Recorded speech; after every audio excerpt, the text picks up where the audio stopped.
Good evening and welcome once again to Bloodstone, a 5th edition D&D campaign uh, with the four dads of the Apocalypse. I am your humble, oh so humble dungeon master, 8BitPonies. My cast is ready to roll, and we will get after it here. Apologies, it's a little bit of discussion before the stream started. Got me a little off kilter. Um, but we'll go ahead and dive in. When last we left our intrepid group of adventurers, the party had scattered a little bit after arriving in Heliogabalus, the Golden City and the future capital of the Kingdom of Bloodstone. Each member splitting off to do his or her own thing after almost 6 weeks on an adventure in the Underdark. Eldrick went to go visit his temple and to deliver some bad news or some information to his knightly order and to his church. Thoros'l spent a few fleeting last hours with his daughter Sophia / Araya before she disappeared, perhaps not to be seen for quite some time. Alanere visited the palace and had a briefing with Queen Christine. Makaria believed she had done some shopping in town, only to find that the exhaustion of the day had overcome her, and in her sleep she was visited by a dream of performing those things. A dream which ended, for Makaria, quite disturbingly. And then Sprout spent the majority of his day just relaxing and resting in this strange new world, strange new city, in which he is a stranger. Beyond that, a little bit of reminiscence, I suppose, revisiting of his homeland, if not directly, but through a scrying window, and reflecting on his past, his recent past at the very least, and the failure in his quest that led him to where he is now. When we left off last week, most of the party had come back together at the Bloodstone Arms, an inn in the Coinholm district. Thoros'l had just returned from a visit with the City Watch in the Purse district, and was left with an interesting proposition. Sprout and Alanere spent into the wee hours of the morning speaking in private, sharing tales, and basically just getting to know one another a little bit better. Makaria lost herself in darkness, trying to hide from whatever it is that she fears, that the dream that she had showed to her. And Eldrick returned home to Oakhart, his mother and father's manor in the Rise district in the northern part of Heliogabalus, after being discovered by his mother and almost pulled home by his ear, effectively, brought into the carriage that his mother had brought out, and essentially told that he was going to be coming home with her so that she could keep an eye on him and explain some things to him. So that is where we'll pick up with Eldrick. So, Eldrick, as you are dozing, perhaps, in the carriage as the sun has set, the city itself is still very much alive, as the golden city of Heliogabalus truly never sleeps. It is a city that is always active, around the clock, always and forever. But in the Rise district, things are a great deal more quiet. It's the more affluent section of town.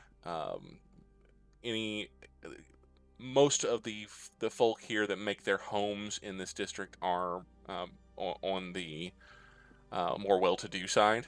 Any nobles that have homes in Heliogabalus, nobles of Damara, or nobles of Morov, or any other parts of Damara that that have nobles that make their home in the city, or make a home in the city, generally speaking, are here. Often guild masters or other well-to-do citizens also make their homes here, and it is generally just a sleepier section of town, as it is not possessed of some of the rowdier element.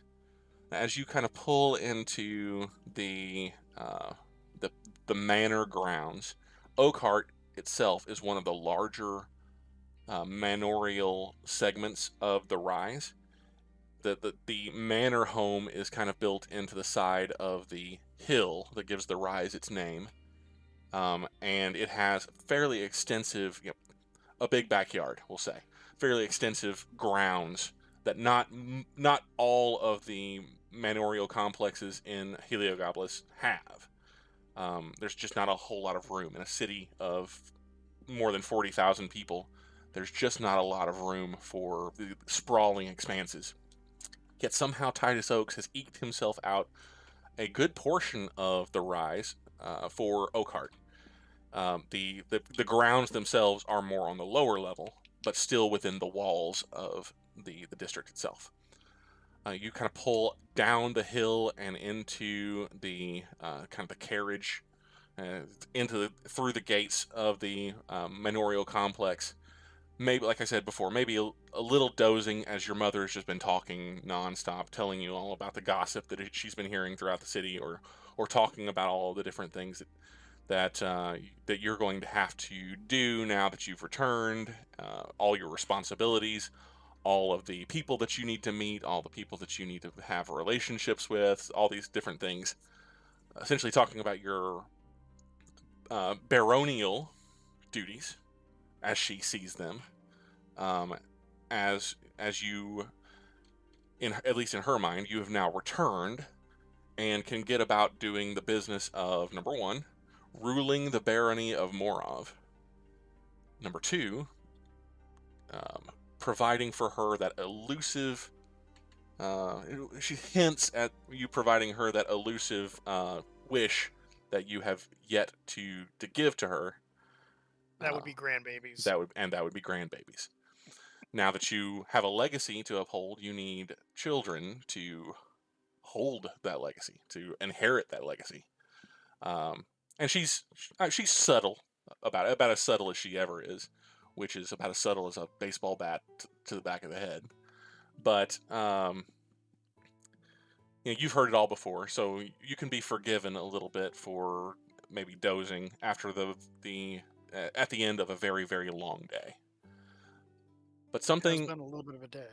Something kind of tickles you a bit as you start to pull into the grounds of Oakhart Manor, and you feel a warmth at either side of you, and a gentle green glow begins to light the interior of the carriage.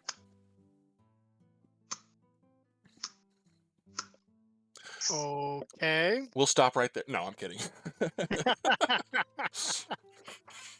Nice.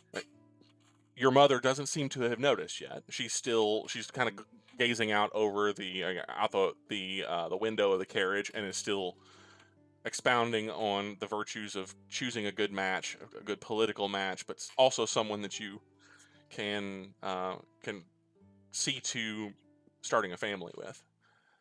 She has yet to notice, but there is a very subtle greenish glow that is emanating from pouches on either side of your body.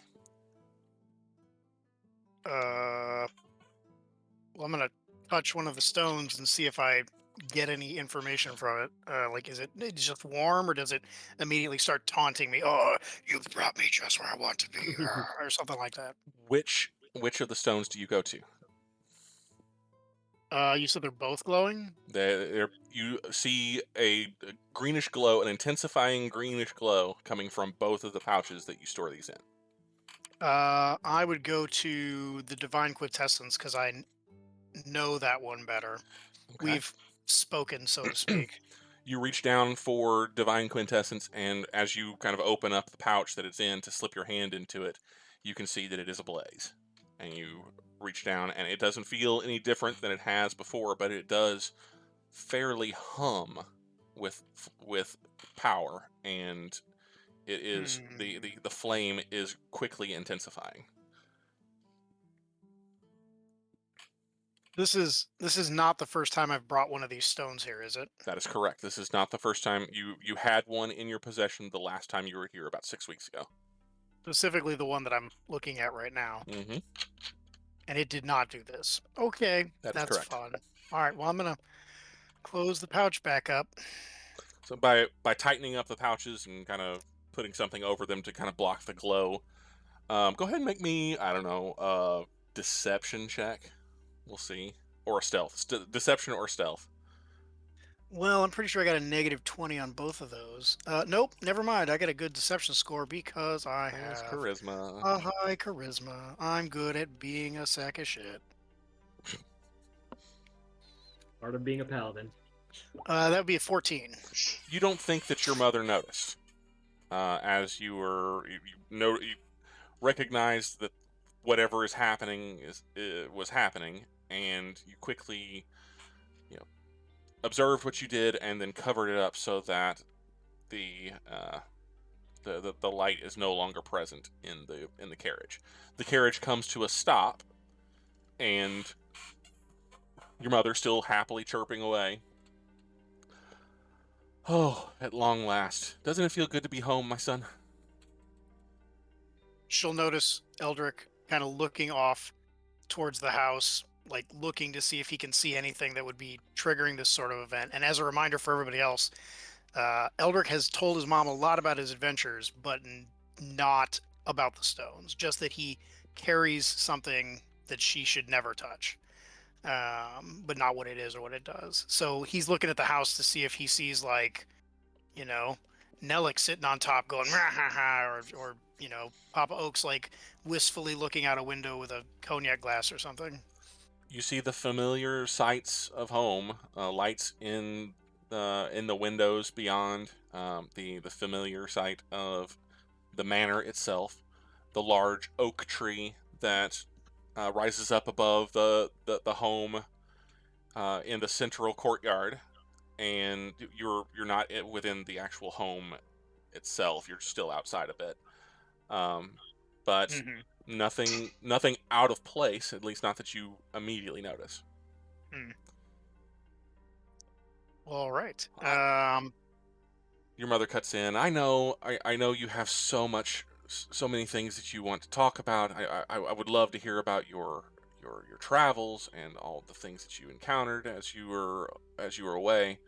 And believe that in the morning there is much that we must discuss. I've been that man that uh, that is that styles himself your steward.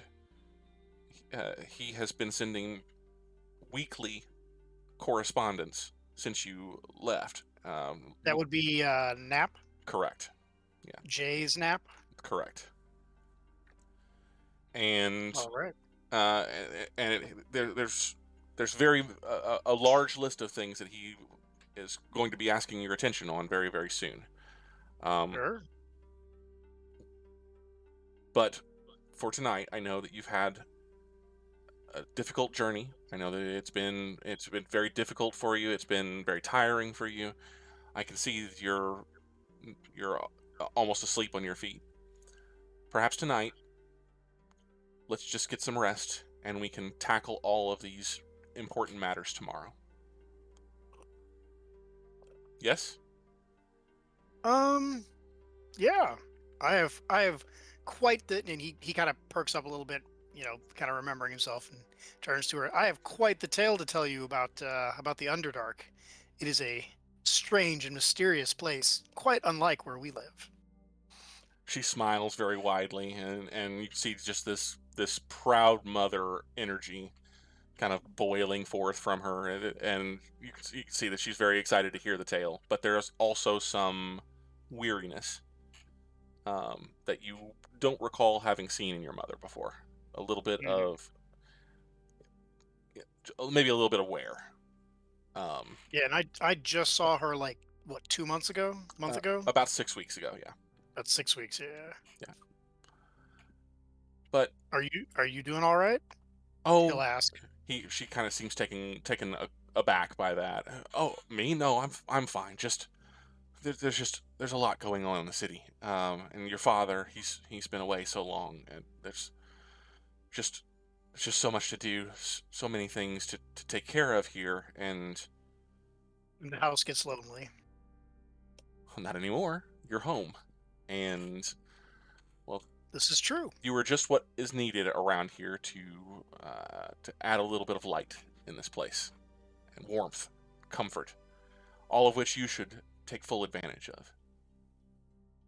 The footman comes around and opens the door and offers to allow your mother out of the carriage, and she starts to step down. She kind of reaches over and pats you on the knee. Good night, my son. Master Holy will show you. Well, your quarters are exactly as you left them. I will speak with you in the morning. Early breakfast? Absolutely.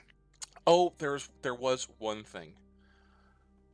You asked about your father, and as I mentioned, he's been away for quite some time. But he did a letter arrived for you actually just this morning.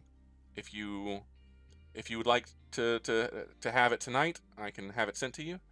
I'm sure that that Master Holy would be fine with bringing that to your quarters. If you'd like to wait till tomorrow, we can read it together.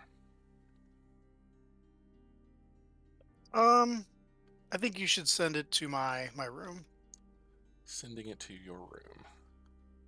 I would appreciate that. She gives your. Is she getting out of the carriage too, or is she off to somewhere else? She's getting out of the carriage ahead of you, and she's essentially just going to go into the building and off to her wing of rooms, or her suite of rooms. But this is effectively a dismissal. This is a good night. Yeah, absolutely.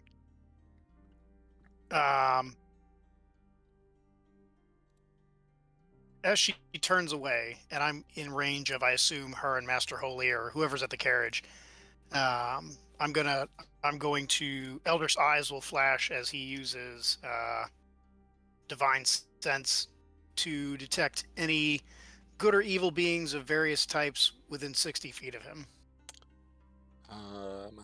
Okay. Of the celestial, fiend, or undead variety. So her and anybody within 60 feet of me, so probably like the carriage driver or whatever. You detect no such creatures within 60 feet. Okay. All right. And well, then. There's a letter to Eldrick, Marpanoth 15, that has just been added to your folder. So enjoy that. Okay, then. Enjoy that. So she gives your leg another squeeze and is led away. Bids you her good nights, and then she disappears into the manor. As you kind of stumble out of the carriage yourself, stalwart Durbin Holy is awaiting you, your father's steward, and he kind of gives you a look over your kind of disheveled state and gives a little sniff. Right this way, master. Well, how are you doing, old man? I'll follow him. Yeah, we survive as always. Your boots. It's almost as though I taught you nothing. It's been a long road. Remove them. I'll pull him off as I get to the door, and he goads me. And they're probably in pretty terrible condition. They're in pretty awful condition, yeah. I mean, you've been wearing the exact same pair of boots for the last 6 weeks. It's been pretty rough terrain. Yeah, they're destroyed. And that's the first thing that Durbin wholly notices is the state of your boots. Mhm. He gives you Oh, a little bit of a smile, a little bit of twinkle in his eye as he sees to it that you have completely peeled away what remains of your destroyed boots. We'll have those disposed of, and a fresh pair will be brought. Not that they'll last, not that you'll well, appreciate them. they'll last a bit. Your eye Regardless, for detail is always appreciated, Durbin. he gives you a nod. My life is but to serve, my lord. If you require anything, you know how to reach me. Your rooms, and he kind of gestures down the hallway that leads to your own suite. Await.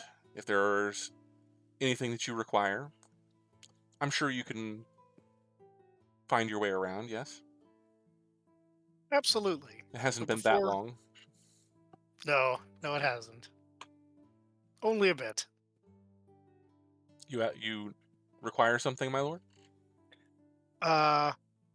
Yes. Before I go, and he kind of looks to where the stairs, which would take up to Madeline's area, would be, and he goes, "How has she been? Father's been away too long." Your mother is resilient, sir. She is. She is a remarkable woman, your mother, but not cut out for solitary life. Your father, he reaches into his jacket pocket and proffers the letter. Yoink. Already opened, the Sure. seal broken. Your father has been away for many, many weeks, and it takes a toll. An empty home takes a toll on your mother. But Would imagine so. now that you have returned, perhaps some of her loneliness can be alleviated. Well, I will endeavor to do my best. Will you be staying with us long then? That's hard to say. Some dire information has come to my attention, and I don't know if the proper authorities will. I don't know if they will take it in hand as they should. But I endeavor to stay as long as I can. There's much to it. That will be well. On a personal note, sir, may I say it is good to see you. It's good to see you too, Durbin. Good night. Good comment on all. Good night, sir. Good night. I'll head over to my room and flip out the note and start reading it in transit. Okay. So you make it without any further ado to your suite, and once you're safely within, are able to read your letter. That will effectively close out Eldrick's night. Alanere and Sprout, I think, have had ample opportunity to speak, and have probably gone off to individual rooms by this point in time to get some rest. Makaria, anything in particular that you would do after some time back in your rooms? Eventually, the darkness spell will drop. Yeah, Makaria will, after that drops, will collect herself as best as she can, and sit down in her bed and go over her spell book just over and over, almost like counting sheep until she passes out. Okay. And then Thoros'l. Thoros'l, you return back to the tap room. Likely, probably somewhere around 9th or 10th bell. Late at night, but not quite midnight. Lazar is still, the nighttime operator is still cleaning up, though the tap room is pretty quiet at this point in time. There's very little movement, very little activity going on, but the tall, bearded man, Lazar, who I don't know that you have seen prior to today, notices as you come in. Oh, good evening and welcome. You are with the Baron's coterie, yes? That's right. Is there anything that I can do for you? No, just heading up to my room. Shall I send something up? Nighttime repast?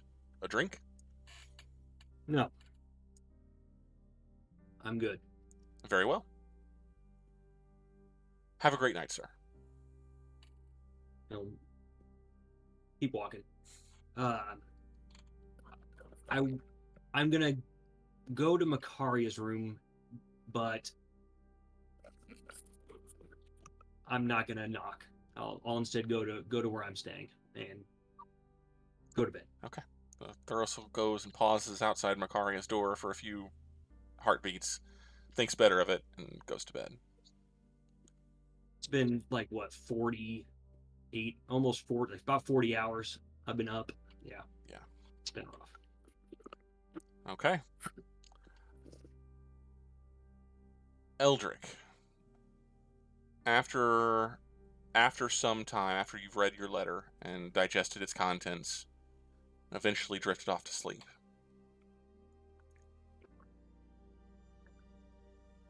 You start becoming aware of a very deep tolling sound, like a bell. Boom. Very deep, very resonant. Boom. And your vision starts to clarify. It's everything is dark for a moment. Just the tolling of a bell. You don't know if it's as though you're opening your eyes or if just the scene starts to materialize around you, but you start to see light. You become aware that you're walking through water. You see lights ahead, like there's a city, like you're maybe like in the harbor. But you're waist deep in water, and then calf deep in water. Continuing on towards this set of lights, you hear the sounds of shouts, very, very muffled, very far away. But just over and over, this bell, and then there's another bell. It's just as though it's like warning bells through the city. But most of the bells are the not, I don't want to say high pitched, but the normal sounding, like alarm bells, like clanging, frantic. All through it, you hear this very deep, sonorous tolling. And you're stepping out of the water and up onto land, and you are above above the lights of what appears to be a city that you don't recall ever having seen before. And it's confusing for you at first as you're stepping up out of what is like what you thought is like a harbor. You stand, your first step, you hear the crackling of stone or crumbling of stone. You just realize you put your immense foot through the city wall. You're stomping into the city limits of a fairly large city, and you are titanic in height. You see the lights of the city spreading out beneath you. Spires and towers, multi-story buildings, a keep, maybe a castle off in the distance, and the lights, there's flame, there are the normal lights of a city, but there's also flame, as in this city is under attack. You realize it's you who is attacking the city. There, arrows fly past. There's the sounds of shouts. There's sounds of clashing steel, as there are multiple ships that are firing arrows and ballistae from the harbor into the city itself. There's an exchange of arrows. There are bands of black armored warriors that are surging out from ships onto the harbor, and a cheer goes up as the wall starts to fall and these black armored warriors swarm around your feet and into the city proper. Do I recognize any of the heraldry of the city or the black armored folk? Everything's kind of a blur. Everything's Sure, a little fuzzy. it's dark and everything is tinged in flame, but you think that maybe you would recognize the devices if you'd seen them before, or if you saw them again. But in the moment, you stomp into the city. You take another step, and then you start to survey where it is that you're moving into, and you hesitate for a moment. Well, what am I doing? What's happening? And then this equally immense golden figure surges out of the darkness and attacks you. Just hands at your throat. One hand grabs around your shoulder, one grabs at your throat, and his face is of a lion. And he's equally titanic, just alight with golden radiance. He dashes out of the corner of your vision and into your face, and with a roar, he grabs a hold of you and shoves you backwards. The two of you are immediately locked in a grapple. You stumble backwards, and then you instinctively push back against him, and a cheer goes up from somewhere else within the city as you and this titanic leonine figure are locked in battle. Then you hear the bell again. Boom.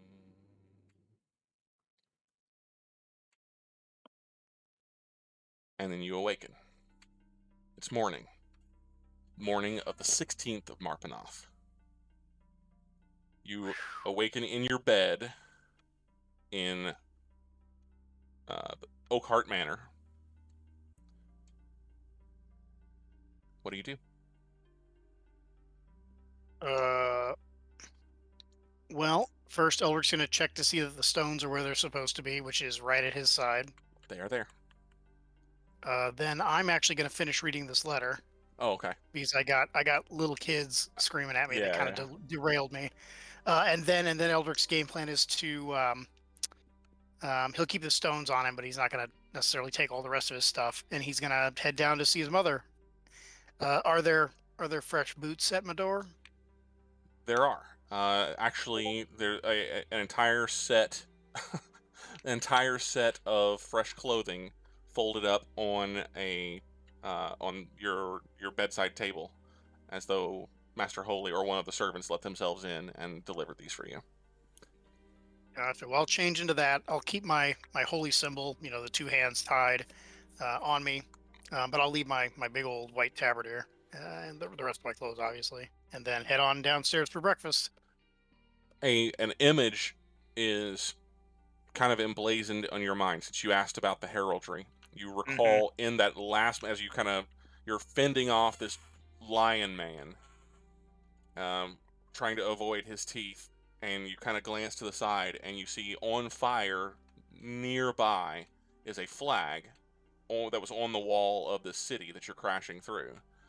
It is a field of blue upon which is a curling silver ocean wave surmounted by 3 silver stars. So, real quick, I don't know, but Eldrick probably would, based on things that have happened before. That isn't the heraldry for the city of Tantris, is it? It is. The city of Tantris. Okay. And God, I can't remember who. So Eldrick knows that Bane fought somebody there and lost. Was that Torm or Tyr that he fought there? Religion check. Oh my goodness! Now I gotta figure out what that is. Probably a +8. Sorry, too many tabs. Don't roll a 1, just don't roll a 1. That would be 27. Gentleman's 27. Nice. The story in this region of the world, the story of Torm's battle with Bane in Tantris Harbor and on the outskirts of the city of Tantris is legend. And it happened within your lifetime. Mm-hmm. This happened 13 years ago during the Time of Troubles, near the end of the Time of Troubles, about this time in the year, 13 years ago, in 1358. And both the avatars of Torm and Bane were destroyed during that conflict. And I just dreamed about that. And you just dreamed about that from not Torm's perspective. No, certainly not. Well, I mean, nothing that's happened to Eldrick has been from the good guy's perspective. So, interesting. Are the stones still glowing slightly? They are. They're not pulsing, but they are kind of fluctuating. Both of them are. Both the quintessence and, well, crap, now I can't remember the name of the other one. The divine, it's the quintessence and the omnipresence. Omnipresence. Quintessence and omnipresence. Quintessence with its roiling greenish flame, and omnipresence with its flashing greenish lightning. They are both just sparking, just not livid, but they are active. Absolutely active. When I come out of my room, I'm going to put my hands on them to see if they... Am I pulled in any given direction by them? No. Hmm. You step outside your room and you see a serving woman, servant, who is moving down the hallway. She sees you and it kind of gives her a little bit of a start, and she bows. My Baron, and she just kind of stops in her tracks and kind of starts backing away. Make me an insight check, real quick. Absolutely. That would be a 7. 20. Gentleman's 23. This woman is exhausted. You can tell. Just the lines on her face. The kind of dull look that she gave you before she recognized who you were.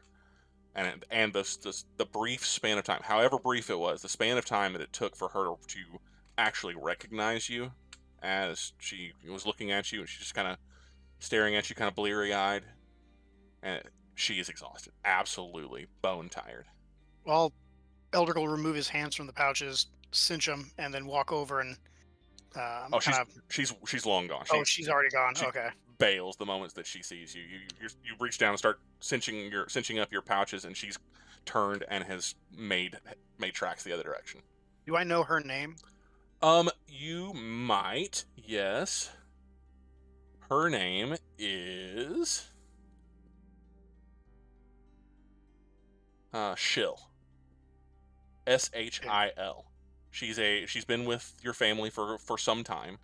Not someone that you're specifically close to, but you do recognize her.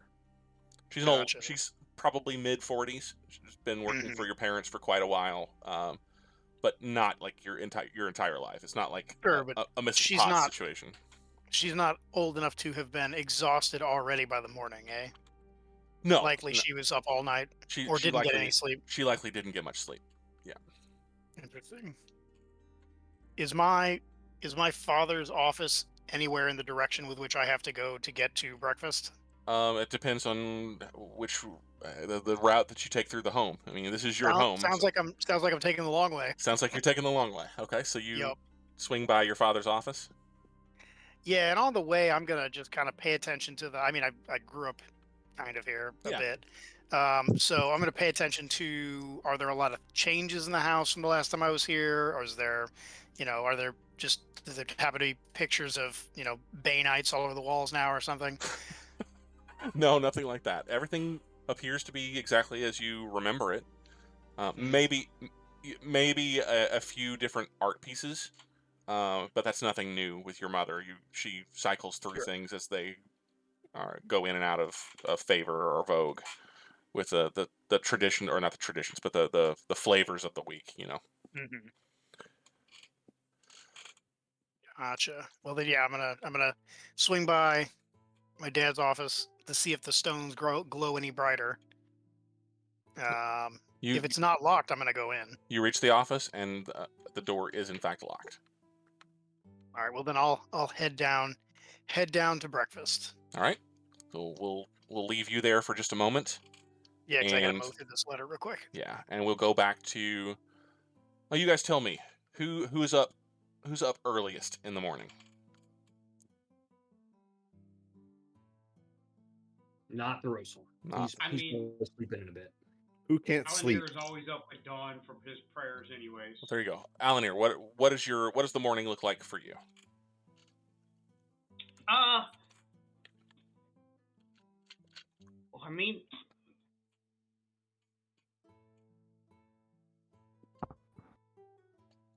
probably. I mean, he'll be up early, for the dawn, and he'll probably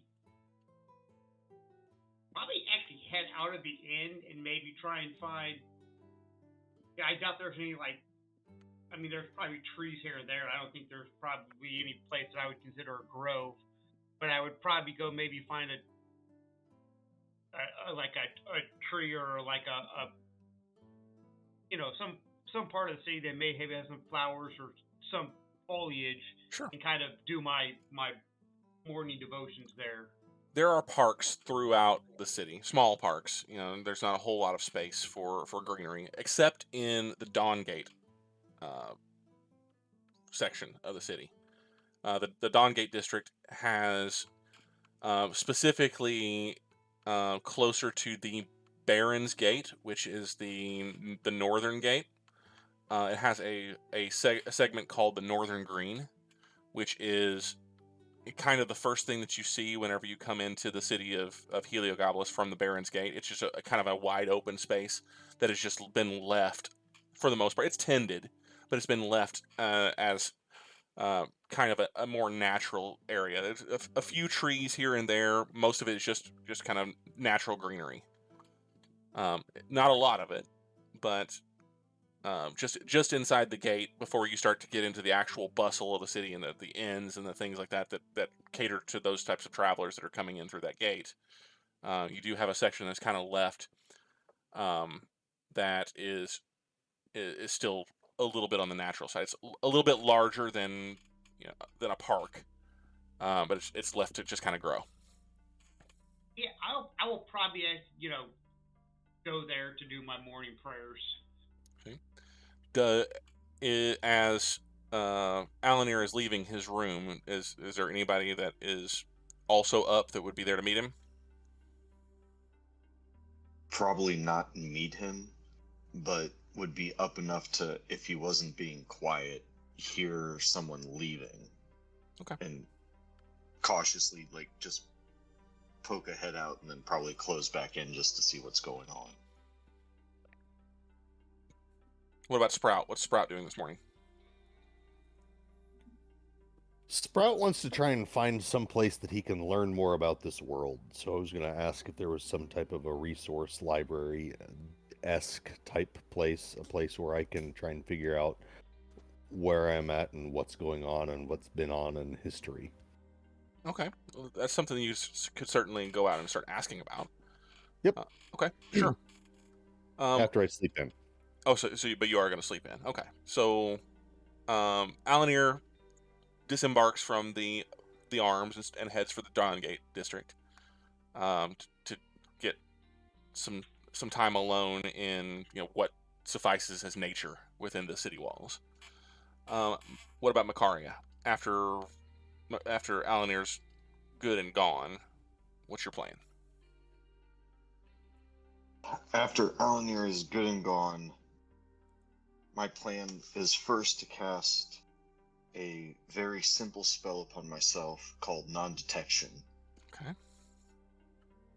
And essentially keep reminding myself every 8 hours to cast that a little bit for the next few days, perhaps, in her mind. Okay. Then put on the bravest face she has, and she'll step outside, chin held high, as if nothing has gone on, and walk downstairs with confidence and sit down and wait to be served. Okay. Your experience once you reach the common room, Makaria, you recognize Marcus, the daytime operator, is back on station. He's kind of the thinner, shorter, a little more nervous looking fellow that was at the bar whenever you guys came in yesterday morning. He glances in your direction, and his eyes widen a little bit, and he starts kind of glancing around to see if anybody else is there. He grabs a hold of a serving boy and whispers something to him, and the boy, probably 10, 11 years old, comes over, and his unabashedly staring, and his eyes are wide, and he's madam, is there aught I can do to serve you?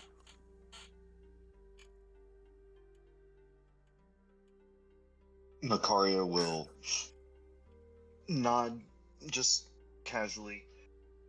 Yes, what meat do you have roasting this morning?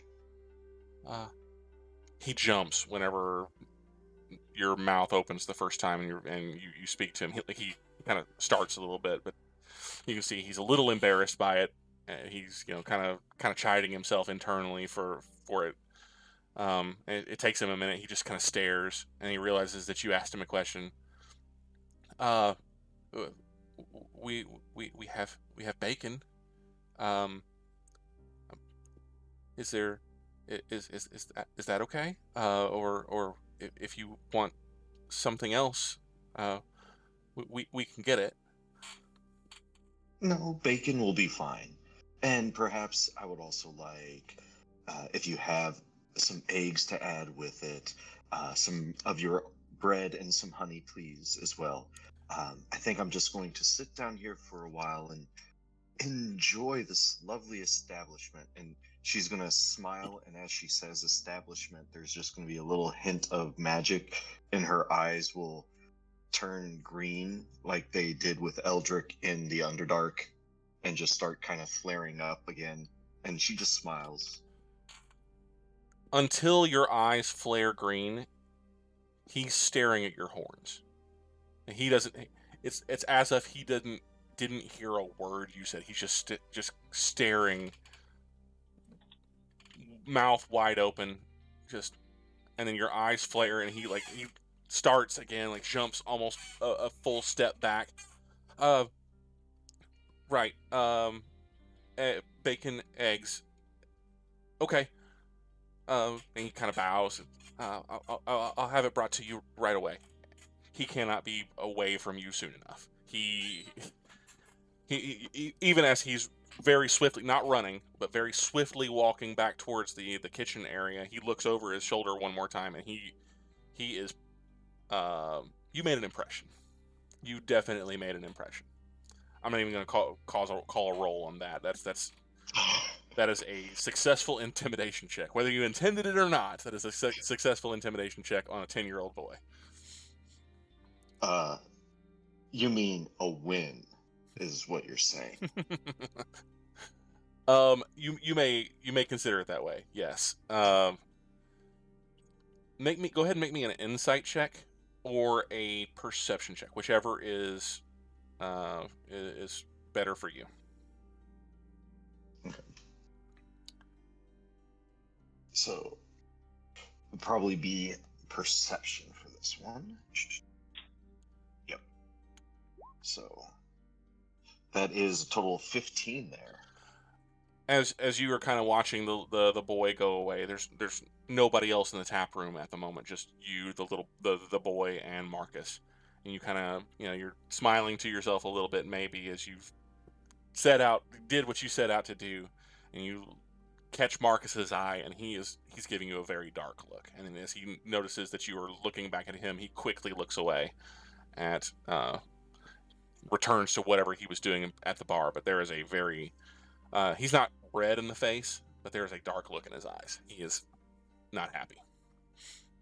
Yeah. But he says nothing. Yeah. That's right, he doesn't. So I'm going to leave it to, with the exception of Eldrick, who we spent a good deal of time on already today, and I know that there's a conversation that's coming, but for the rest of you guys, let me know what your plans are for today. Like, as far as you know, your day is entirely open. You have nothing planned. Eldrick, you haven't seen Eldrick since you guys returned, or since the little dust up in Iriah's room back before things, back before everybody kind of scattered. So it's been, probably 20 hours or so since the last time you saw Eldrick. So what are you going to do today? We'll start with Makaria, since we're on her. So after probably a few, maybe like just 2 hours, just being very uncomfortably just sitting there knowing that no one wants her there, but that they can't do anything, and that just that sense of, yeah, come on, say something to me now. She knows that there's only so far, because she's an urchin, right? So she knows there's always a breaking point. So she'll feel that tension and just casually move off and walk into the street and immediately throw up her hood. Okay. As if she's back in the quote unquote real world for her, knowing that she doesn't have as much sway there. But she is going for research, so she probably at least knows, hopefully, either a library, a branch of a historical place, or even a religious library, something along those lines. Okay. So as you're planning on heading and trying to gain access to some kind of research facility within the town, somewhere where you can. Nothing. Yeah, nothing too huge, but general knowledge to start expanding on some theories I have coming up. Okay, great. So that's something you certainly can do. Sprout, you're kind of doing the same thing. After a little bit of a sleep in, you're looking to try to basically just get out and do some research and try to find what you can on where the hell am I. I'm less intimidating, so yeah, I may not get the same results. True. That's very true. Yeah, but but your goals at least are the same for the most part. What about Alanere? What are you going to do today? After you've done your devotions, nobody pays you really any mind. Elves are not a common sight in Heliogabalus, but you're not alone. You're not the only elf that's ever walked the city streets. Yeah, I'll probably return to the inn, get some breakfast, and then inquire about, or actually I'll probably check Eldrick's room. And when I don't find him there, I'll probably inquire the owner or the barkeeper, whoever the inn, whoever's working, and inquire about the whereabouts of Sir Eldrick. Got it. Okay, so yeah, you'll find out pretty quickly. You can talk to Marcus at the bar, and you'll find that the Baron, Eldrick Oks, left in the company of the Lady Madeline Oks last evening, and has not been has not been seen since.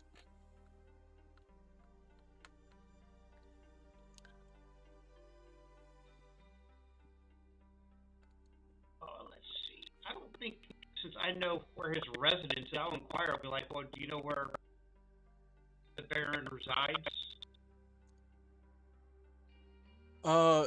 Yes, actually. There is his Lord Father, Lord Titus Oks,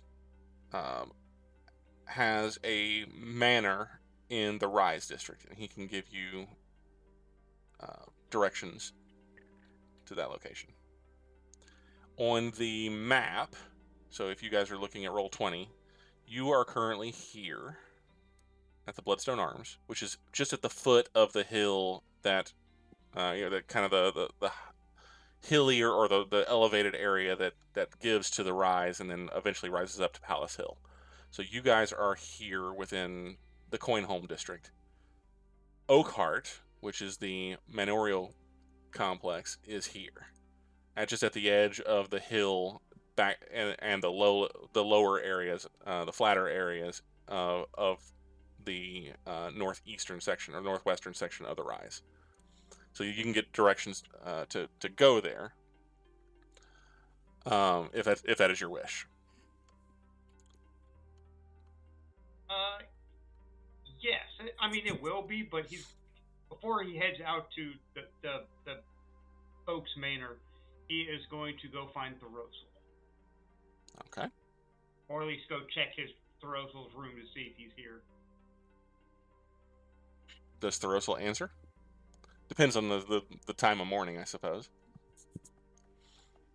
Yeah, he'll answer. It's Thoros'l's used to waking up very early with the dawn usually, and so sleeping in is not something he's used to. So that you wake him right up, and he'll answer the door. What? It seems like Eldrick did not return last night, that he left with his mother. So I'm going to go to the Oaks Manor to see if he's there, because we all need to meet and discuss our next moves. That sounds good. I'll replenish supplies and be ready to go. I do have some business tonight, but after that I'll be ready. All right. Let's just say there's more than a couple things that have me disturbed right now, so I definitely think we need to get everyone together and discuss what to do from here on out. Is there anything we need to take care of without Eldrick?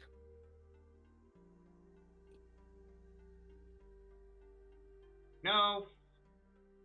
Unfortunately, I think whatever's coming down the pipeline involves him directly. Any obstacles we can move out of the way without him here might help.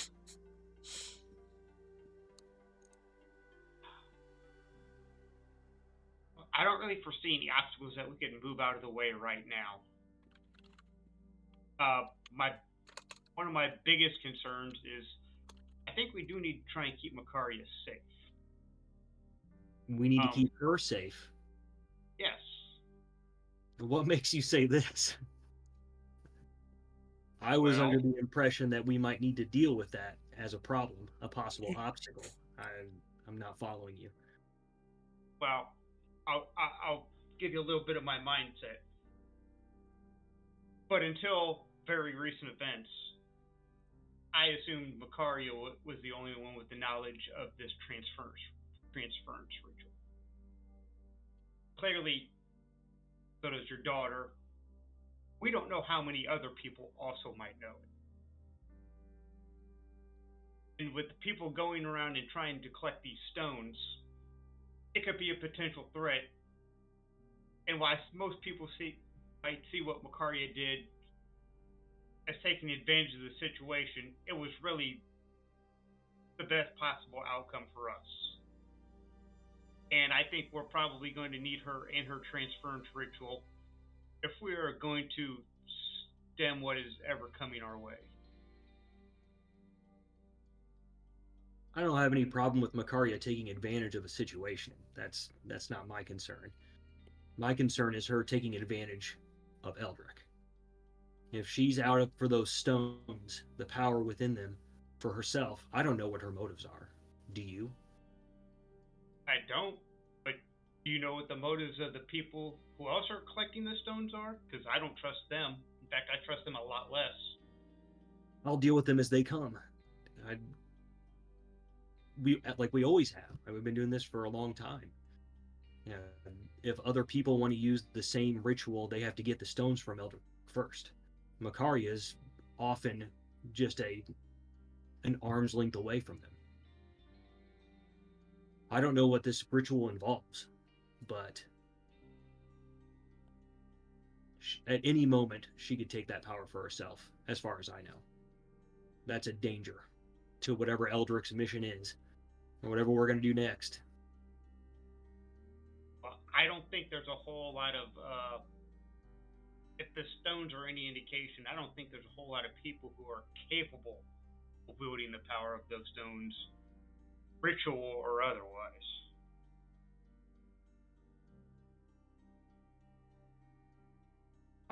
I would wager the same could be said for the power she already stole.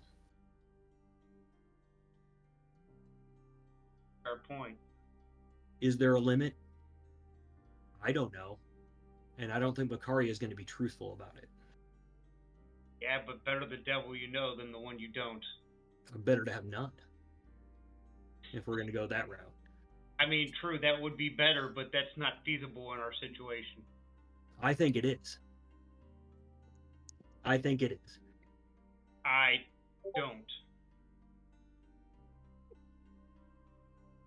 Because I suspect that the tree's protection is failing. I would not have expected one such as Makaria's lineage to be able to step foot here, but she has. You're just putting more points in the column of getting rid of her. I'll tell you this, Alanere. I'll go along with it, keep Makaria close, all that. But you promise me that if she turns on us, you'll be the first at my side to take her down. I will promise you that. You keep an eye on her. Make sure she doesn't get too close to Eldrick or those stones. I try and keep an eye on everybody.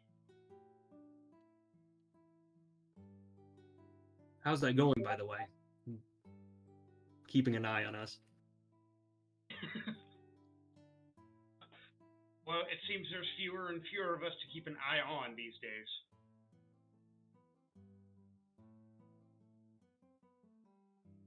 That's true. But I digress. I need to go find Eldrick. So I will go try and go find him, and I will be back later this evening, whether I found him or not. Okay. Thoros'l will gather his things and go down and he's in the mood for hot pastries. Pastries for breakfast. Like scones and warm bread and jam. I don't know, it's Underdark for 6 weeks. It's been like dried jerky for a month now. And good berries. And good berries for a long time. Yeah. Give me some fresh baked pastries, please. No hate loaf. No hate loaf And you're today. like, open more windows, light more lanterns, damn it. It needs to be brighter in here. So, yeah, so that's easy enough, Thoros'l. Well, your reception in the tap room is considerably warmer than Makaria's was. Probably by this time, Makaria's probably out and about the city a bit. The tap room is starting to fill up a little. Just normal, the normal folk that stop in for the morning meal, even if they're not staying here, or even those that are coming down for that continental breakfast. But yeah, so whatever you request, it may take a little bit for them to procure it, but you get the feeling that as long as you're not asking for something truly exotic, they're going to move mountains to try to get it for you, and they do. Scones are within their purview. Scones are certainly within their purview. Excellent. Of a fresh squeezed juice.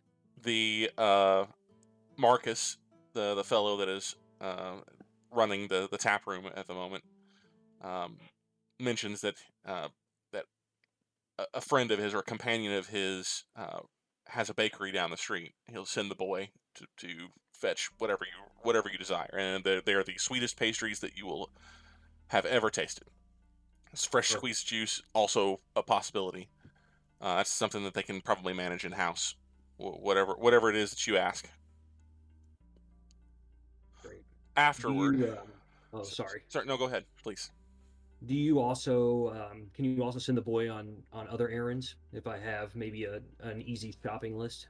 We have a page that we can send. I assume that this is also on the Baron's tab. Absolutely. Then by all means. Yeah, I can write it on some paper for you if while I eat. It'll be simple stuff like rope and junk like that. All the consumables we've managed to lose.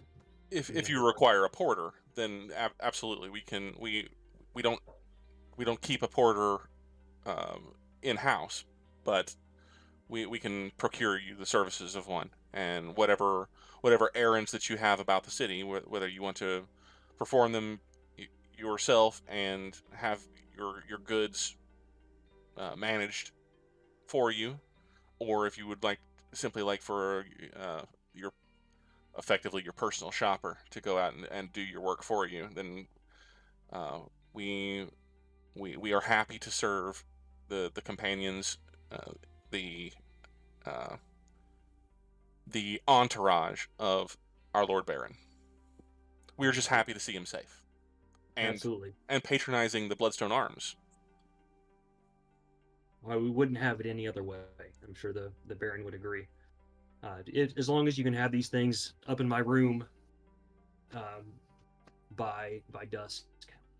Oh, will beyond doubt, sir. Absolutely, it will be done. There's nothing particularly exotic on the list, right? Nothing. No, all basics, all the exotic shopping and getting his armor repaired and new boots. Apparently, we all need new boots. I'll do that on my own. Okay. If I have time during the day. I don't know what you're going to throw at me. So. Okay. What are you talking about? It's on the Baron's dime. Fetch me clerics that can cast Wish. I would like all of these things. All right, so give me a dragon mount page. So is there anything that you are personally doing beyond just trying to do the mundane activities, just trying to get your armor repaired, things like that? Is there anything special that you want to try to do today?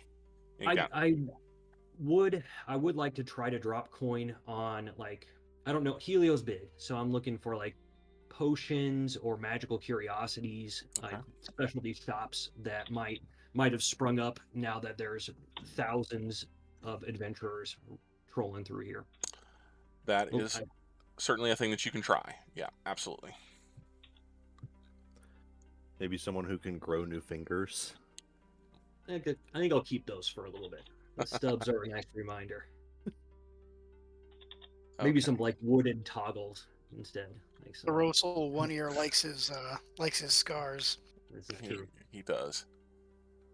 So, for all of these activities that are not specific, Alanere's doing something specific. Eldrick is doing something specific. The rest of you guys are essentially, you're doing what are considered downtime activities, and those types of things can basically be covered with time, with a roll or two. So if there's anything in particular that you're looking for, generally speaking, downtime activities are like a week's worth of things, but they can be expedited if you throw a little bit more cash around. So, if you've got money to spend, if you got the dollars to spend, then you can. Eldrick's got money. Eldrick's got money. But these things are He's looking at me, but he doesn't realize he's muted. Personally, these are things that you have to personally handle. You won't be able to trade on the Baron's name outside of the Bloodstone Arms for the most part. But if you want to try to do things over the course of today, or even over the course of the next couple of days, assuming that you have that kind of time, in town, then you can look at specifically the downtime revisited in the Xanathar's guide. If you've got access to that, if you want to look at those things, to kind of show you what your chances of finding these types of things are. So, Okay. and that includes buying magic items, doing research, all the types of things that you guys have requested to do. So, while I'm managing what Alanere and Eldrick are doing, you guys get an idea of what kind of things that you're going to ask for these specific downtime activities, and whenever I come back to you, then we can roll some dice. In the meantime, we'll go back to Eldrick, who has come down, taking a somewhat circuitous route through the manor. He's come down to the sitting room, his mother's sitting room specifically, and he finds Durbin Holy at the door. Master Eldrick, I apologize. Your mother has asked if I would reschedule your morning your catch up. She had something of a difficult evening, I understand, and she is unwell. She wishes for just a few more hours to recover, and I can have your morning feast sent up to your room or brought to your rooms if you would like that. But your mother says that perhaps at the noon feast you could, if you are amenable to that idea, she would be more prepared to catch up with you. You're still muted. Of course I'm muted. Why wouldn't I be muted? Certainly, if there's anything I can help with, let me know. But certainly, if she'd like to speak with me at lunch, I can do so. As for breakfast, whatever small thing may already be made, I'll take it out. Hmm. I'm gonna sit outside, I think. Okay. I have not had enough sun over the past few weeks. Okay. So you take a small package of whatever was going to be served for breakfast, because there's likely a cavalcade of things made for your breakfast with your mother, and you take those out and you have a morning meal on the terraces, as it were. Yep. I'll get to somewhere I can probably not see the sun coming up, but see the direction with which it would be coming up, and just sit in the grass. As you're doing so, you notice a runner come up from the direction of the manor's gates. Far off, this is a pretty expansive grounds for your father's manor. The gates are off on effectively on the other side of the building, but you see a runner come up and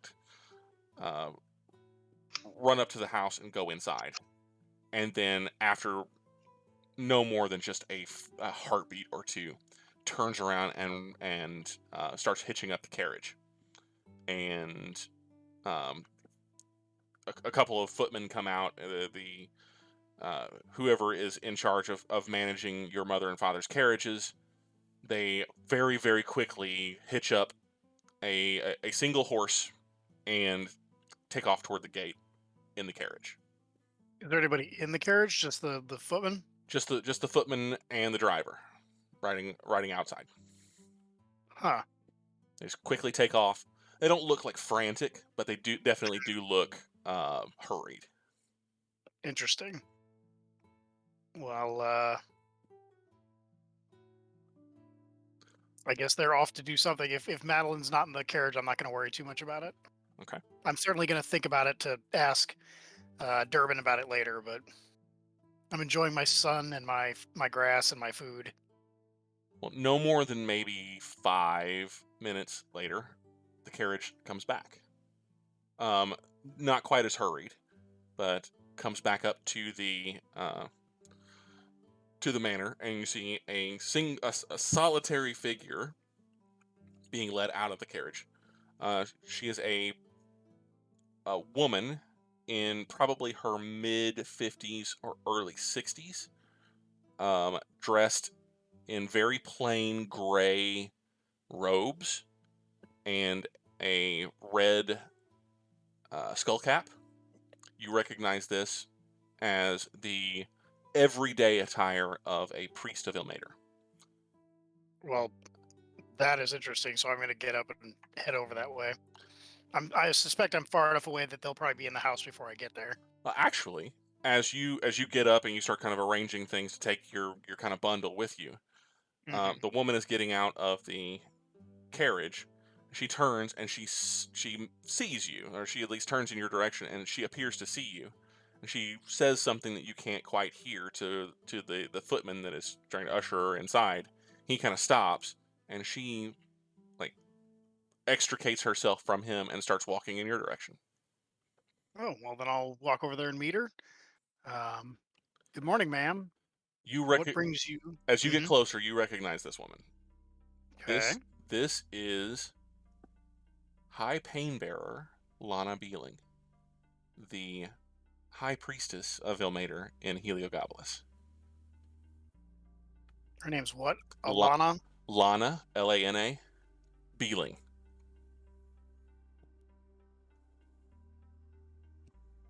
And she's the pain bearer for Helio? She is the High Pain Bearer for the city of Heliogabalus. She is the High Priestess for the House of Damara's Tears in Heliogabalus. This is the woman that you went seeking yesterday.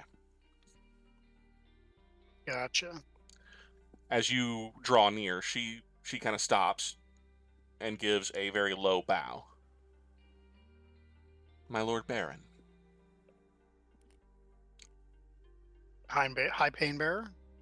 To what do we owe the honor of your visit to Oakheart? Baron, I am told that you came seeking me yesterday, and you caused a bit of a stir in my temple. She smiles.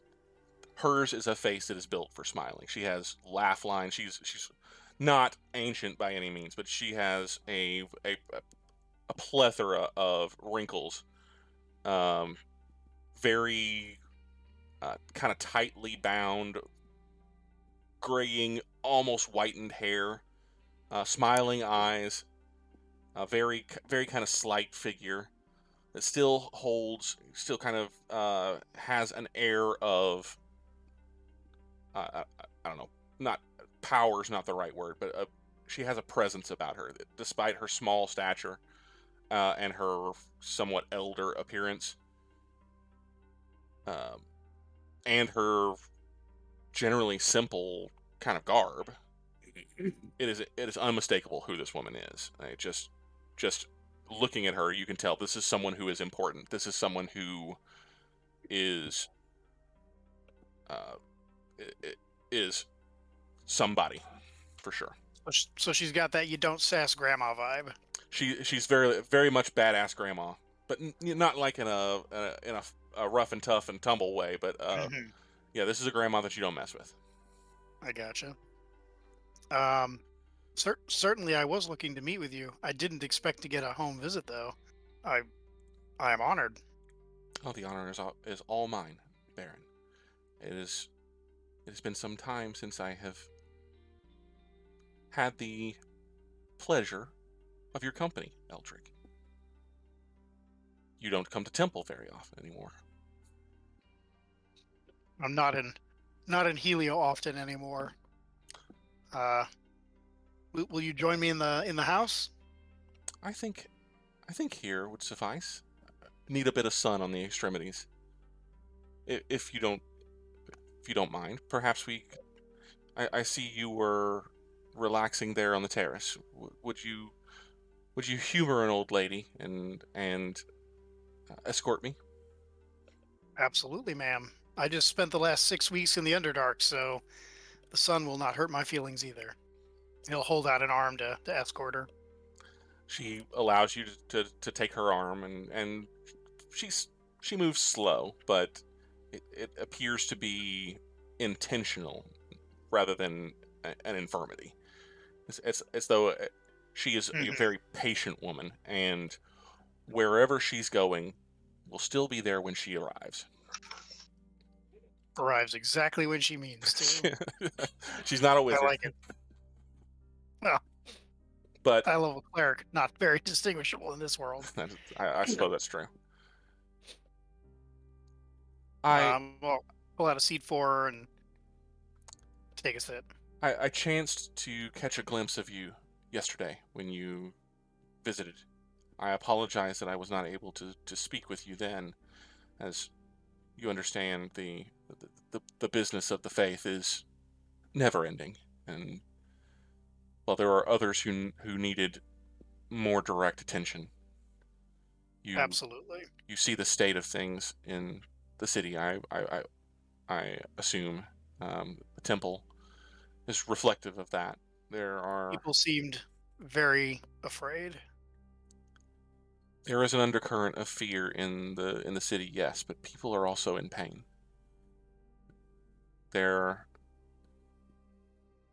Things in the Bloodstone Kingdom have not been positive for some time. I know you have traveled long and don't spend much time in the confines of the kingdom these days. Or at least that is what I am told. But your people, Baron, even before they were your people, they're our people. They're in pain. There's a great deal of, well, fear, yes, but also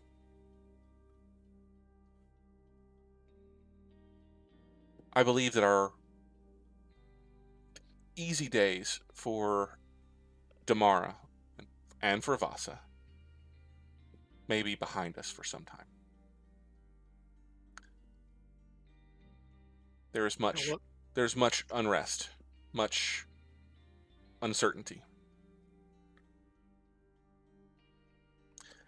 So much the better that you came and provided a little bit of comfort for those poor souls who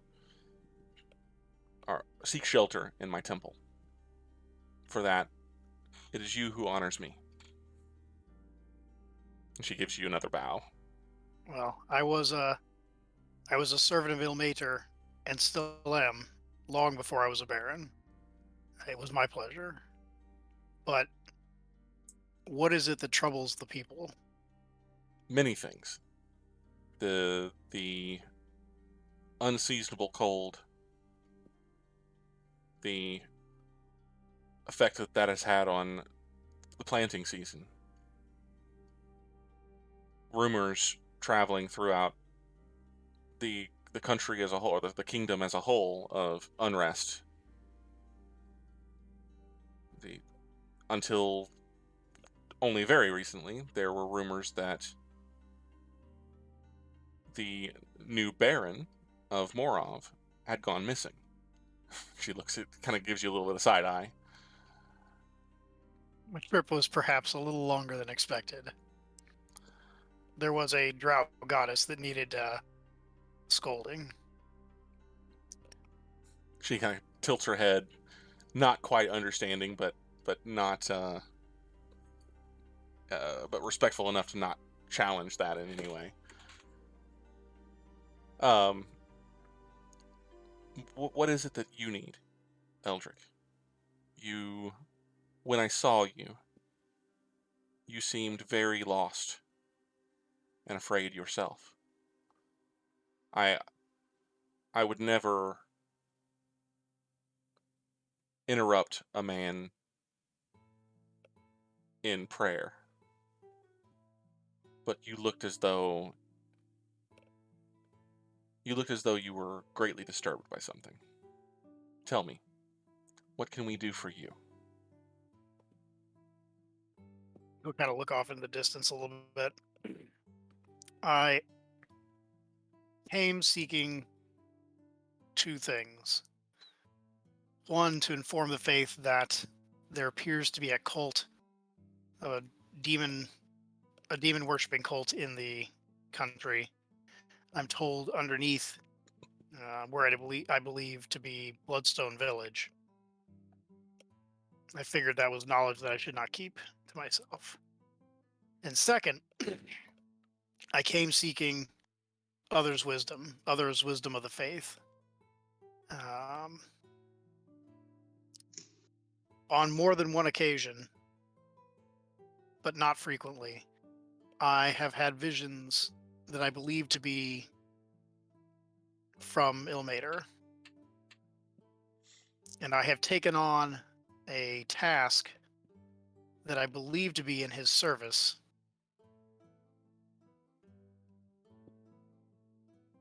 Because of my interpretation of these visions.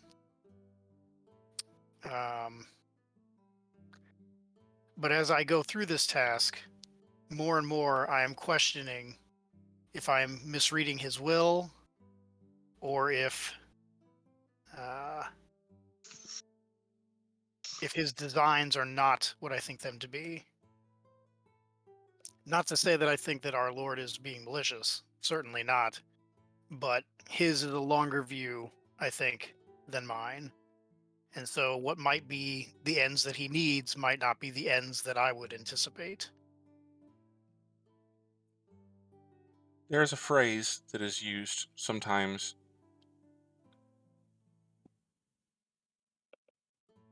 It is intended to be the equivalency to patience. And I think that it sums up our Lord quite well. Long suffering. Such a drastic connotation to those words. Suffering, long suffering, one who suffers long. I interpret it as one who would endure suffering, not necessarily the one that does endure suffering, but one that would endure suffering, or suffering for an extended period in order to ensure that they're doing the right thing, or that whatever the goals that they pursue, they meet. I can see that you have suffered long with this, and I might add, to receive a vision that you believe came directly from Ilmater, that is a rare thing. Do you know that it is said Ilmater himself, during the time of troubles, Ilmater himself walked these lands? The Bloodstone Kingdom? It was Damara then. In our darkest hour, Ilmater came to us. But there are few, our king included, there are almost no accounts of Ilmater appearing before anyone. Even our king, even the late Friar Dugald, who was the strongest in Ilmater of any of us, can recall having Ilmater appear before them, though stories do exist.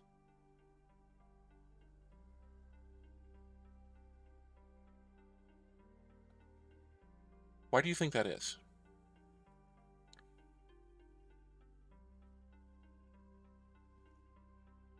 Why do you think that the most powerful members of Ilmater's church, or the most important members of Ilmater's church, did not receive his visit?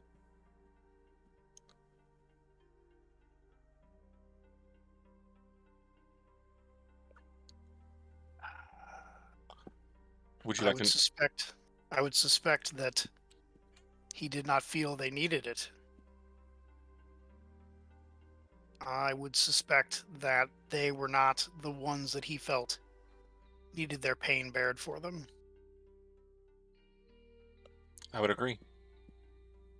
King Gareth, though his suffering was great during the war with Vasa, was well equipped, well taken care of, his companions.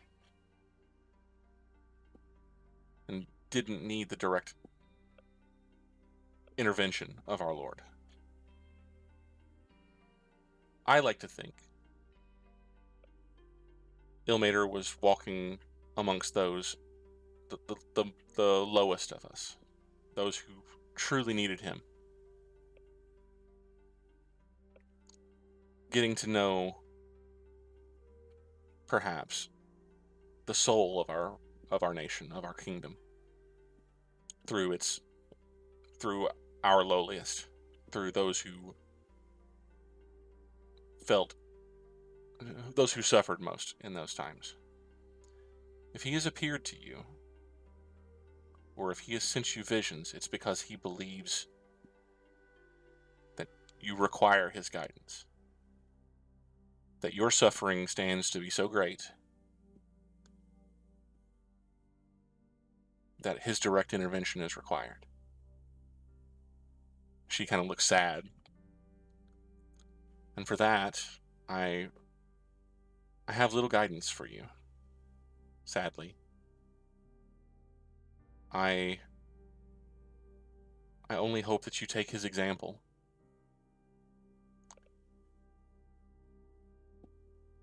And suffer long, if it need be.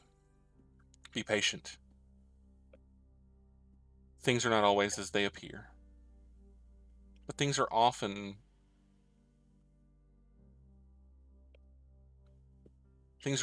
near what makes the most sense.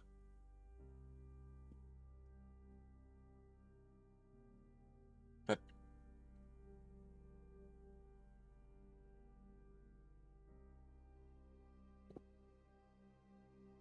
it's difficult to it may be difficult to see his grand plan, if indeed there is some grand plan. But stray toward the simple, as our Lord would do. Stray towards those who are most in need of you, most in need of him, and you'll never go far. You'll never go wrong. You'll never go far from his intention for you.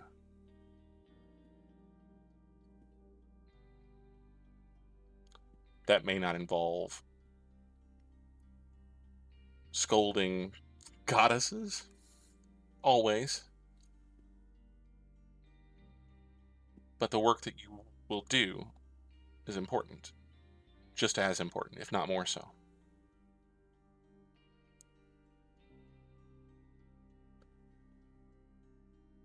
Our church is not a military. We have few knightly orders that ride off to slay evil. What we do is we care for those who are in need.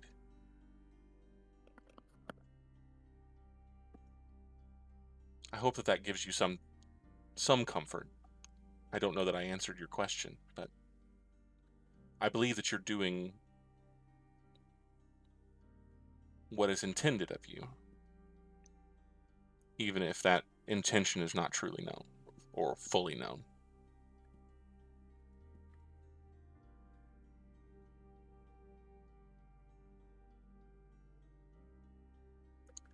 Is there... Go ahead, sorry. I think you have answered my question. And I greatly appreciate your visit.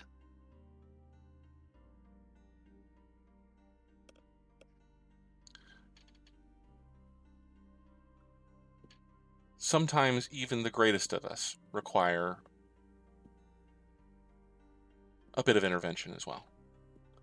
Ilmater himself may not have come to visit King Gareth, or Friar Dugald, or even myself.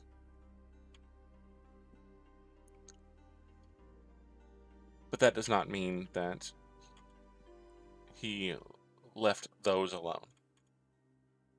He sends those of us who can to do what we can for those who most need it. And it is most appreciated. Certainly. This has been nice, she says, kind of breaking eye contact with you and looking out over the terraces a bit.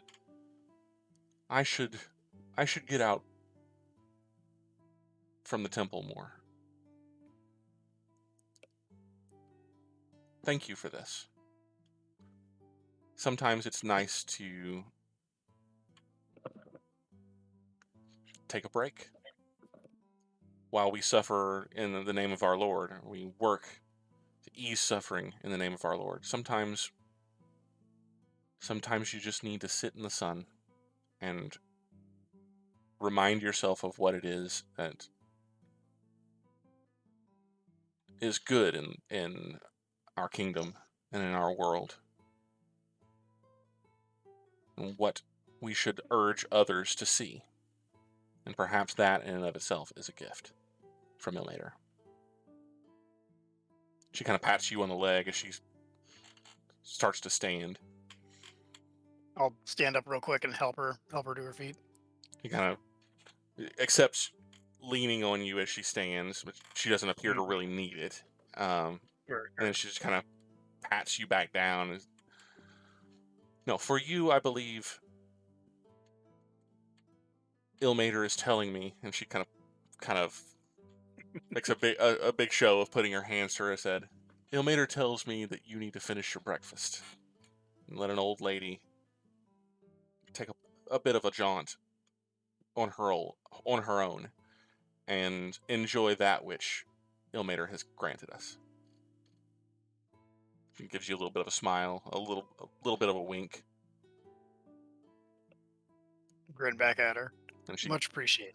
She turns and starts to toddle back toward the front of the house, where the footman and the driver of the carriage are waiting. They haven't left. They've just kind of been standing around watching to see what exactly is going on here.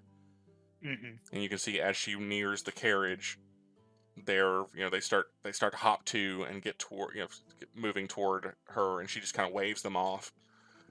And they just kind of stop and stare, and she just walks, and she just takes off walking, and eventually disappears around a bend that to lead more toward the gate. Mm-hmm. The footman follows, but at a respectful distance, and the two of them are in short order gone. Well, once they're all out of sight, Eldrick's gonna sit and ponder her words for a little bit, and then he's just gonna lay back in the grass and spend the morning lounging in the palatial estate. Okay. Specifically outside in the grounds. If there's wind or sunshine to be had, he's gonna partake of it today. That sounds great. So, Alanere, we'll go back to you.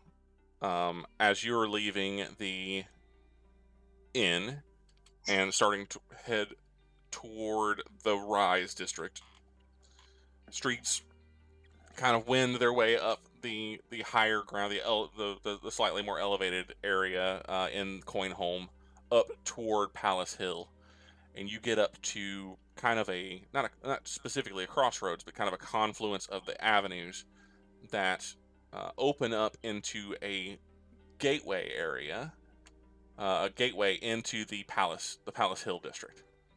You're not specifically going that direction, but you are walking by, and your path toward the gate to the Rise takes you by this gate into Palace Hill. You will notice that the gates are closed, and there are a number of people and or carriages that are kind of gathered around the gate itself, and there are a number of gold armored or the gold cloaks, we'll say, the Golden City Watch, who are actively turning away people from the gate. And there seems to be a bit of a kerfuffle as there are people who are arguing with the watch that they need to get in. I have to go there to do my job. I have business within, and they're all being turned away. The gates themselves are closed. These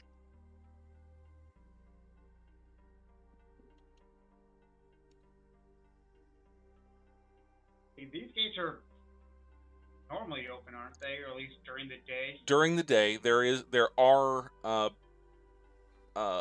legitimate, or there are non-governmental buildings on Palace Hill. There's a temple.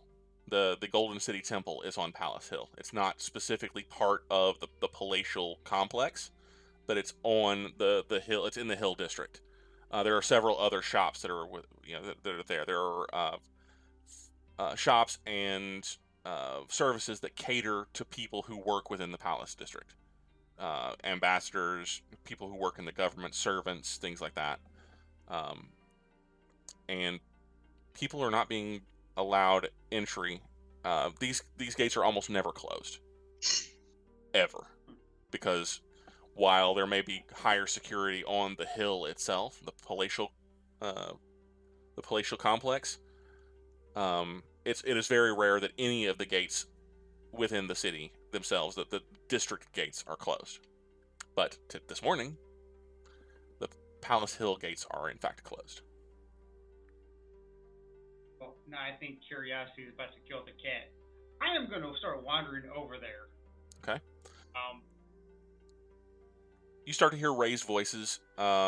People, you'll hear, "Do you know who I am?" And very, we'll say patient, maybe not so patient. Maybe patience is beginning to elapse. But the members of the guard are very staunchly and stolidly turning people away. Doesn't matter who you are, sir. My orders come from the burgomaster himself. You'll not be entering the district today.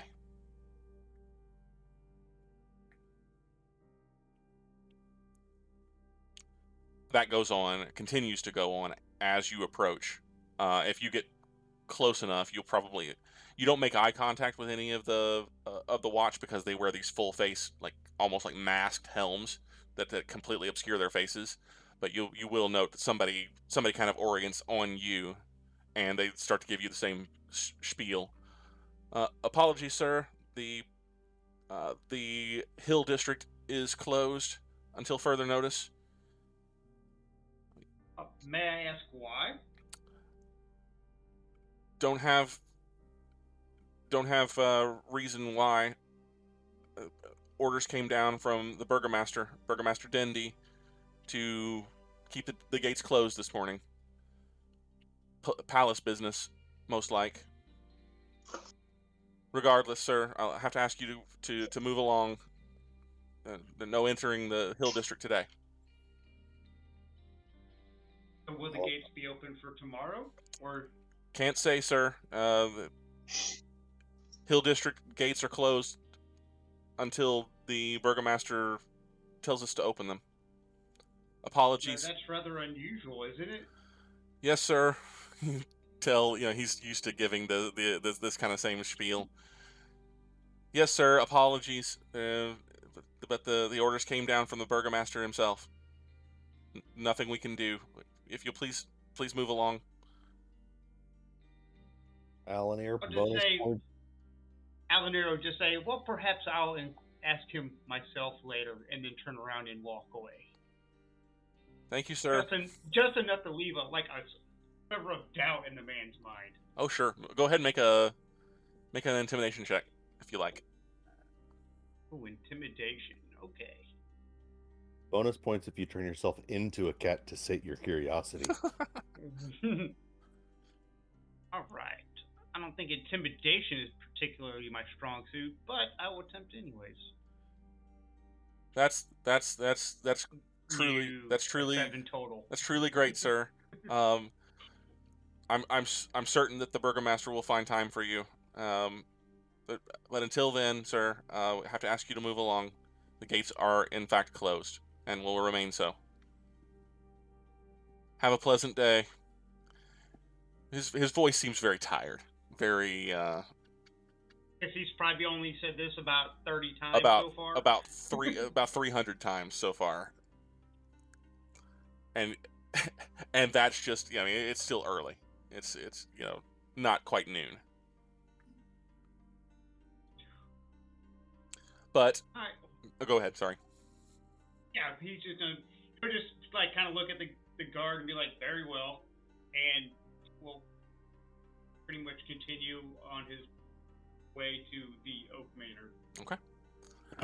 You in probably it wouldn't take much more than maybe a half an hour to walk from the Arms to the gates to Bloodstone Manor, and you're getting a pretty good lay of the city. You know, the city is a very large place. I mean, it's probably close to a mile, maybe a mile and a half end to end. So and it's packed. In some of the lower districts, I guess the more lakeward districts, buildings are packed in closer, and the city streets are narrower. Um, buildings are stacked on top of each other. There's a lot of people crammed into while still a very large city. It's a medieval style city to where it's not like just like a sprawling, not even the size of like Jackson. It's compact. Everything is within the walls of the city. But once you get into the rise, everything just kind of spreads out a little bit. You see individual kind of walled estates that dot most of the western side of this district, rather than just a crush of buildings all jammed together as close as they can possibly get and built to the high heavens to try to cram as many people and businesses and things as they possibly can into what space they've been given. This is a more sprawled out, more I don't want to say thinner, but a little bit more sparse. The denizens of this particular district like their space, and they're wealthy enough to have it, even in a city as cramped as Heliogabalus. So what you're essentially what you're doing, you're walking down a few kind of broad lanes, actually paved streets that proceed through kind of like a maze of these individual walled complexes. Each of these manorial estates or these wealthy estates have their own yards, which is not something you find much of the other cities or the other parts of the city. They may not be as large as Oakhart, but that's kind of what you get. You get you're walking through kind of like a hedge maze almost of all these different walled in manorial estates, rather than just tight, cramped alleys and roads that are going through the other urban parts of the city. It takes you a little while because it's easy to kind of get lost in kind of the maze-like area in the rise, but you eventually make it to the westernmost section and what appears to be the gates to a somewhat larger or considerably larger walled off area that is marked Oakhart Manor. There are guards posted at the gates, and the gates are also closed. Are you approaching? Yes, I will approach. The guards notice you approach. They don't like move for weapons or anything, but they challenge you as you approach, as you get nearer to the gates. Hail and well met. Kindly state your business. Well, my name is Alanere Nightsky. I am a traveling companion of Sir Eldrick Oks. And he went missing from the Bloodstone Arms is where we were at? Yeah, from the Bloodstone Arms. And I was wondering if he had returned home or not. I can confirm, sir, that the Baron Oaks is is currently in residence at Oakhart. Yes, that is correct. He arrived here last evening. Is he expecting you? I don't know whether he is expecting or not, but I would like to request an audience. I see. And your name again, sir?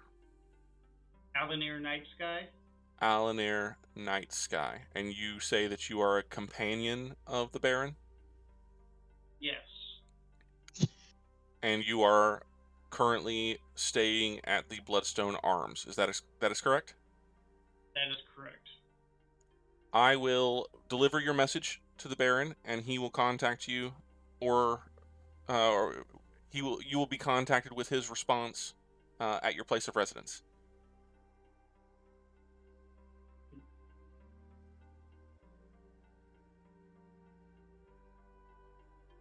Very well then. Thank you. Have a pleasant day, sir. Thank you. And he will. He will. I guess eventually make his way back to the Bloodstone Arms, but I'm going to take just more like a little sightseeing trip through the city. Go ahead and make me a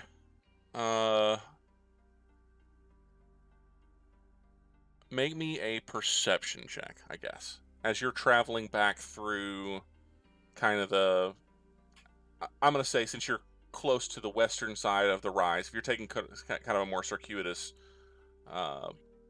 egress, a route back to, you go down to the west, down off of the hill, and down into Dawn Gate, and just kind of walk around that way, and just kind of take the long way back. And go ahead and make me a dirty 20. Okay. All right. Yep. So after a little while, dirty 20. After a little while, you've been walking for a good portion of the morning, and just kind of taking in the sights of the city, looking to see what there is to see. You make it through Dawn Gate. You pass the House of Damara's Tears, which is very clearly the temple to Ilmater. You can at least mark where that location is, because you know that's an important location for Eldrick. And you cross over into Old Town, and a good portion of the northern side of Old Town, specifically right around in here, which is the direction that you're going, and even kind of where it breaks over into Coinholm, is the true heart of the city of Heliogabalus. This is the marketplace, and stalls of every kind and shops of every flavor and stripe are open in this huge plaza that is, we're probably talking somewhere in the vicinity of 6 to 8 city block size, just huge, sprawling market. You've been here before, most likely, because you've been in Heliogabalus before, and no one goes to Heliogabalus without spending some time in the Golden City Market. And you kind of happen upon it before you realize that you've traveled that far. But once you're in the market, it is undeniable. It is a forest of brightly colored canopies and signage everywhere, and hawkers on every corner trying to get you to come into stalls or trying to get you to come into shops. Street performers, singers, town criers shouting out the various news or gossip that is to be had in the city. But something specific catches your eye as you were kind of walking through the marketplace.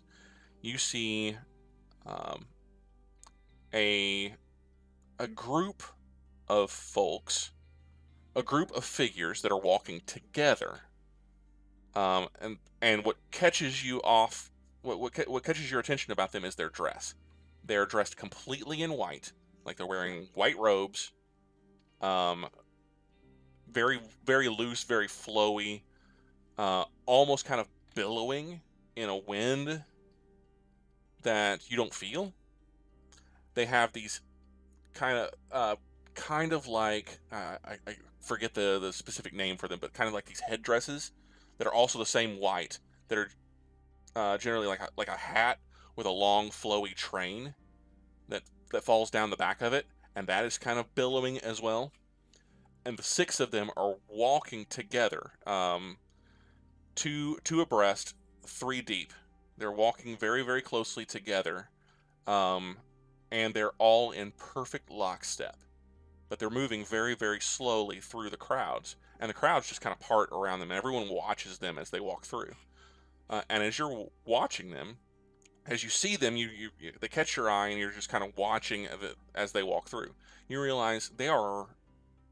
At first, you thought they were all just kind of walking together, like all around about the same height and same build. As you watch a little bit closer, they are all very disparate in their build and their races. You probably see maybe 2 human or half-elf sized that's the sextet. There's 1 dwarf. There's a halfling. There's a bugbear dressed in this same kind of flowy garb. And the 6th one, you're not even really sure what it is. It looks almost insectoid.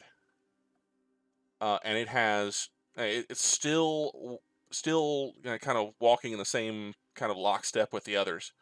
But it's almost like a mantis. It has multiple additional limbs that you missed whenever you looked at it the first time because it's all in this kind of flowing garb. But as it continues to walk in perfect lockstep with the other 5, you see a 3rd and 4th leg kind of push aside the robes for a moment, and you see that it has 6 limbs, 2 what would be considered arms, and 4 legs, and they make no sound. They make no they don't talk to anybody. They don't even appear to be truly aware of anybody. They just keep their eyes straight ahead, and they just are walking, again, perfect lockstep, the 6 of them, through the stalls and through the lanes of the marketplace. People part to watch them as they pass through, but even as they go, people surge in back behind them and get back to the business at hand. Nobody really pays them a whole lot of mind. They got themselves a Thoricreen in there.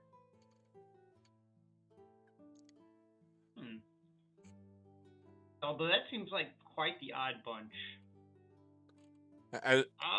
As you're kind of stopping to walk, or stopping to kind of watch as they are walking away from you, they pass through the gate between Old Town and Coinholm, and not entirely out of sight, but they are passing into the Coinholm district, away from the market.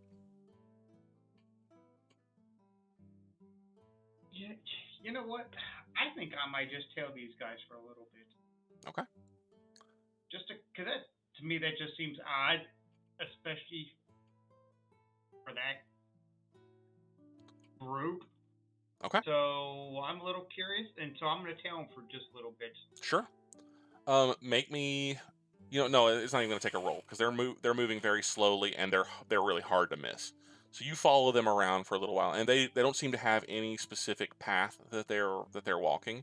They maybe will go around fully around a block and end up where they started, and then choose another direction and go. But it also doesn't seem like it's totally aimless wandering either. It appears they are moving to a very specific pattern, but it's very, very difficult to see what that pattern is. And after you've been following them for a few minutes, and you're moving through the Coinholm district, and they're on course to maybe approach the gate toward the purse, and they stop and turn, all again in perfect unison, and they turn and they're facing you directly. You can see that all 6 of them, their eyes are pure white and appear to be entirely sightless. And they don't look at you so much as they just turn in your direction. And in 6 voices, they speak in perfect unison. We seek the Grey Wanderer.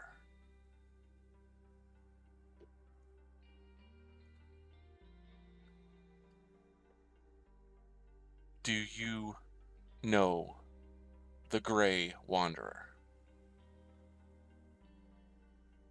Alanere will say, I'm sorry, I do not know the Grey Wanderer.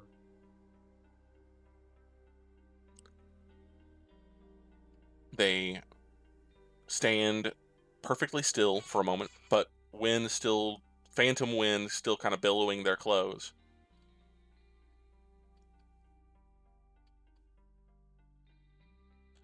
They turn, 6 as one, and begin walking away.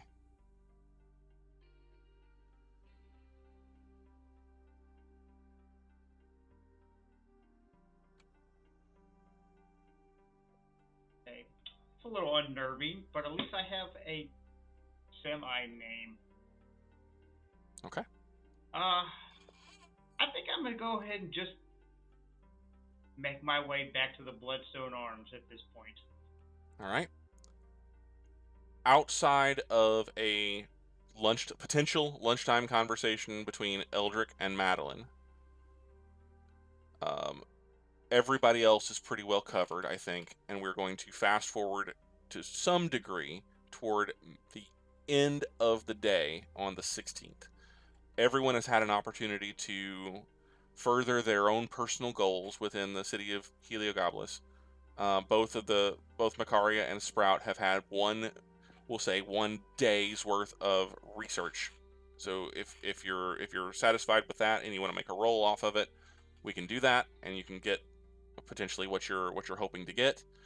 Thoros'l, you're able to complete your mundane goals for sure within the city, and if there's anything else specific that you want to try to do, for a downtime activity perspective, then you can do that as well. You'll have had one day of searching for magic item shops or the like, if you're looking to do that. But outside, so it's 10 o'clock now. We're going to probably wrap up here for the day. But so next week, expectation is, Eldrick, we will handle your conversation with Madeline offline, but in the next week, because I could see that could take a considerable amount of time. Yeah, they're usually pretty lengthy. And I don't want to do that fully on stream. We can recap. We can recap whatever you want to recap. But I want to get to the end of the day, where, assuming everyone, Eldrick, you will receive word that someone claiming to be Alanere Nightsky is requesting an audience and is staying at the Bloodstone Arms, and that'll come to you probably evening or late afternoon after your conversation with your mother. So you can decide what to do from there. Give an opportunity for everyone to kind of come back to the Bloodstone Arms at the end of the day, and then if Thoros'l, if you're going to do the thing that you had planned for the evening or night, near midnight on the 16th, then you can do that as well. Sounds good. Do you want an email with? I mean, I just need to roll some stuff and drop some coin. I don't think necessarily good for streaming. If you don't want to do that, if you want to do that via email, I'm good with that. Yeah, let me take away. So I looking at the downtime things, like I said before, it assumes a week of nonstop work to try to do those things. Traveling through shops, trying to find, or traveling through the city, trying to find shops. Let me try to distill that down into what I think it would be for day to day, and we will cover that offline as well. Sure. I will reach out to the three of you, Makaria, Sprout, and Thoros'l, and we can try to cover those things. There'll be an upfront cost, and then if you want to spend additional money to try to get bonuses, it's basically going to be the same as the resolution in the downtime activities in Xanathars. So we'll start with that, and then I'll add some penalties to it based on the the expedited nature of what you're trying to do. So if you don't want to do that, if you want to wait and get another day's worth of research, for instance, or you want to do another day's worth of shopping, then each successive day will remove penalties from whatever roll that you're going to be doing. So we'll figure all that out offline. We'll get back to whenever we meet next week. Next week is the 7th, I believe. March 7th will be our next session. We will likely come back together to some degree back at the Bloodstone Arms after having a full day of you guys out doing your own things, and then decide what you want to do from there. And then Thoros'l, you can, if you're still planning on doing so, you can go out and make your date at the in the Purse District. Absolutely. Okay. Well, for those who are our viewers out there, thank you for sharing this time with us. I know that these kind of inner city or the kind of errand sessions are a little bit drier than you're probably expecting for a D&D stream. I understand that, but I just let me dangle that line out there for you just a little bit longer. I promise there's stuff coming that is going to be stream worthy here really, really soon. We appreciate those of you who came and shared this time with us. We hope that you enjoyed it. We'll be back next week, next Tuesday, for episode 5, and the 4 dads will be back on Thursday for our 100th ARAM stream. So don't miss that one. It's going to be a good time. Then Thursday is our 100th ARAM stream. Friday and Saturday will be our normal fare. More 4 dads of the ARAM Apocalypse. We hope that you will join us for that if that is your interest. Don't forget, all of our videos are up on our YouTube channel. Whenever, if you're interested in any of those things, they are in. I think they're about to be in the chat. Yeah, there we go. Join our Discord if you're interested in that, and you haven't already.